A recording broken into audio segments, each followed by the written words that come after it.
So how is AI affecting the voice acting industry? So the big joke I always tell about AI is that up until this point, I was the AI. You know, a voice actor will come in and be the AI. Be Siri on the iPhone. Yes. You're going to be, you know, the navigation system or whatever. It's an actor. It was never a computer that could make a compelling commercial. That's a real human who's talking they're talking like a robot. They're asking us, could you please, you know, make it flat. And they'll put an effect on your voice. But it was always a human being doing the voice. Yes.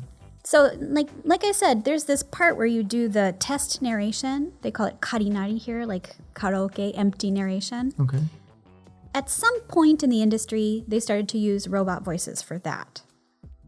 And they still do that a lot. So in the production process, there is a place for AI that's really useful in the timing of something when you're testing the script, because hiring a voice actor is very expensive because we're such a specialized field, and it's an hourly rate for most people.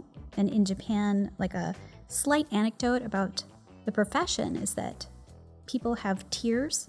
So there's sort of like, you know, the new voice actor, the newbie, the semi-pro, and the super pro. And there's a different rate of pay for all of those people. So it's actually categorized. Yeah. It's like an industry standard. You can't price yourself as you want. The industry is kind of pricing you based on how they judge your experience. I think that there's like a minimum, you know, and then the maximum is sort of limitless for a really special person, I think. So yes. So you don't want to like get them in if you're not ready. So AI started to take over that karinari part. So they would do test narration with the robot voices, but it wasn't ideal because they don't need to breathe and a human needs to breathe. So you need to put the break in your sentence. Or to connect, you know, and the way they want to produce it in the time they want to produce it in, sometimes it didn't work. So they would actually run into real problems during the honban because what they prepared with a robot wasn't good enough for a human. Oh, so they were kind of planning to have a dubbing in 20 seconds, but based on the robot, but the reality is it's 25 seconds, but then that doesn't match with the rest of the following dialogue. Yes. And like how fast can you speak and how smoothly can you speak without issues is a real problem in voice acting. In legitimate acting, I think that's less of a problem because they're going for the best performance. So if you take a big pause or you have to breathe, it can all communicate something emotionally. But voice acting is a really, really specialized thing for commercials especially. So if you need to breathe too much or you can't say a long sentence smoothly, that's a big problem. Or if you don't have a clear voice, if you have a voice with, what do you want to say, like lip noise or a gravelly voice, it's not that you can't work, but you'll be known for having that particular voice. It's like certain singers, right? You could argue their voice is good or not good, but they are known for having that voice. I mean, the best example is probably like Marge Simpson. I mean, Marge Simpson has what we would call a damaged voice. It's gravelly and low for a female character. So her voice is incredibly distinctive, and it's the natural voice of the talent of the actress. So you might say for a certain kind of person, they couldn't have a really great career with that voice, but she could because that was her specialty. So I can't say that a strange voice or a special voice will eliminate you from the field, but it might eliminate you from a really wide-ranging career. You know? You will have your specialty, right? You will be known for being this voice. For certain characters, they'll want you. It's like an actor like The Rock, right? Exactly. They want The Rock for someone who's very bulky. He's not going to play You become in a special class of, you know, a certain type, I guess. If we go back to the AI now, so it's helping somewhat in the preparation process, maybe saving the production companies some money, but at the same time, it's not ideal yet. Recently, we've seen also where you have an entire track in one language, and some AIs are able to kind of dub this automatically in other languages. Yes. Some shortcuts were pretty impressive, but do you think this is going to... No, it's very serious. So that joke that I used to make that I'm the AI, well, how long can I make that joke anymore? I think now the AI can do things that humans can't do. So when you talk about dubbing and how you grew up and you had to watch, poorly lip-synced things, now an AI can dub in any language and match the voice exactly, match the picture exactly, and make it a more pleasant experience. That's possible now. So what will happen from now on? Don't know. Do I feel threatened? Of course. Yes, terrified. Is there perhaps anything specific about doing voice acting for or dubbing Japanese language specifically that is somewhat unique that will kind of preserve this? Yes. I mean, an AI voice doesn't pronounce Japanese perfectly. That's been a problem the whole time. So they can prepare the script with an AI or a robot, but they don't pronounce it correctly because they don't understand the vowel shifts. Because an AI is trained in a native language. And because there are vowel sounds that are different from different languages, it will always pronounce vowel sounds wrong in a consistent way. Okay. There's a E shift, I-E in Japanese. E. Yeah.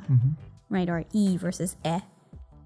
And the AI can't do that. Yeah, they'll get it wrong every time. And also the stress or accent of Japanese names especially is hard for AI to say correctly. So that's something that a human can still do that an AI cannot do. And how long will it continue to be possible? I mean, I think there are some particular AI divisions that are starting to train AI on bilingual people or trilingual people. So someone who can actually pronounce every language in their own voice correctly becomes really interesting for an AI. They can learn a lot from that type of person, which is too bad, because they're really specialized. And then when they give those skills to the AI, then they become less needed in the world. Are there any set of skills or something that kind of makes human voice acting so unique that there might be a shift in the industry where voice actors will provide a certain type of new services, perhaps away from what is currently being done that may be done by AI? Well, I still feel that, what actors do fundamentally, which is to create a character. And when we go back to saying, what is a good performance? And a good performance is when you bring a kernel of your own self, your own experience into a character. And why that is vital, because that's the only thing that an AI will never be able to do, that an actor can always do and should do. It's interesting because the point you made now is whenever we talk about AI a little bit here with other artists, writers, or people that come on the podcast, it always comes down to this, that the human input in the end is going to be the thing that makes it special. We had the example once, a book written by AI loses all its meaning. Because if a person writes this, it means there are some real emotions from a real person, some past, some baggage that has been kind of put into that. And that transcends through the book. But if it's just AI, it just loses everything that's kind of the core, the kernel, just like with acting, as you just said. That's true. But you can also say there's the example of the Hatsune Miku character. This kind of a virtual character or virtual idol. Who's been around for decades already now. Yeah. So in some way, you could say that entertainment by AI or a virtual character will appeal to a certain person. And that may arise more and more. But it will be a distinct category then, right? It's its own category. And what's developed for it or what comes out of it is its own kind of cottage industry.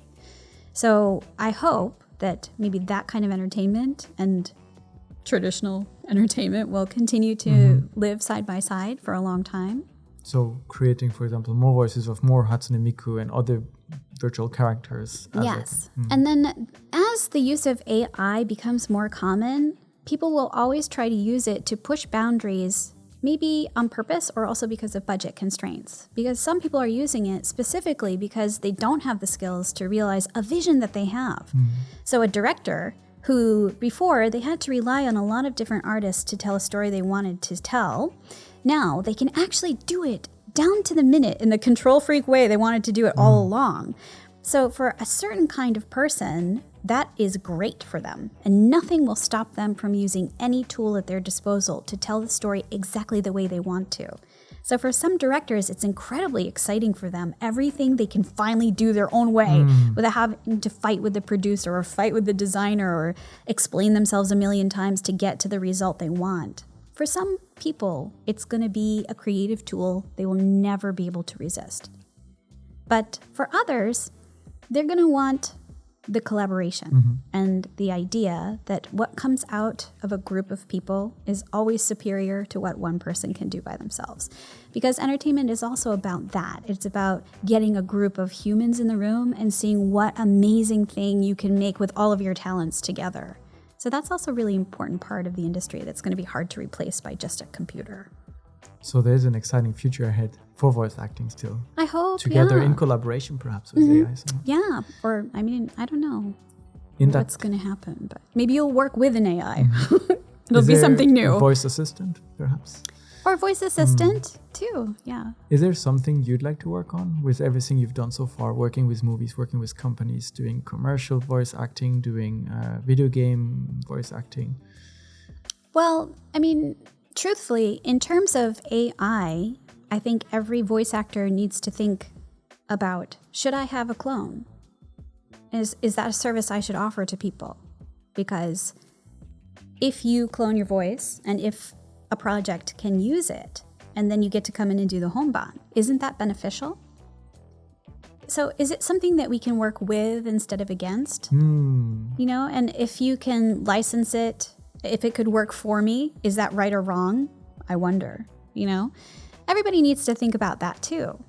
Because we've always tried to control the industry a certain way by what is available. You know, traditional actors do that as well, what's allowed. And you can see that with the fight that the big unions just had in the United States. You know, an actor's availability is really important to, you know, how much you pay to have them. There's a tier for all of that. It's all set in their contracts. So as a talent, your likeness and your image is your product. So should we harness that and use it as well? Or should we let it become something that amateurs get to do? There was some news the other day that a studio was going to let regular gamers voice characters in the game, which is probably incredibly exciting for gamers. They probably really want to do that. And a voice actor was really angry. He's like, is it so hard to just pay us for what we're good at, for what we train to do? And I have to ask myself, I mean, is it good or bad? His anger also seems extreme because a gamer might want to do that. And somebody might not, you know? Might be just a new branch, a new kind of approach. I mean, they're doing that now with toys for kids. A parent can record a story so that every night their child can hear a story read by a parent who's busy or who can't come home or who can't talk that night. I would even use that because I want to read to my kids, but sometimes I can't talk because I have to work the next day. Because you need to protect the voice a little bit. A little bit. Yeah. So, you know, that kind of service, I mean, would I never use it? I can't say I wouldn't use it. I might use it. And sometimes I play recorded stories for my kids. Is it wrong? I mean, it exists. So is using AI wrong? It just opens a whole series of moral questions we have to answer. It's very interesting because if we hear voice acting every day without necessarily realizing, throughout our conversation, you've given so many examples of, in this situation, I've done voice acting, or in this situation, there's been voice acting, and we don't necessarily pick up on it, that it's, we just hear a voice and we see a character or we see a commercial, but we don't necessarily see the work that you've done behind in terms of creating that. Yes.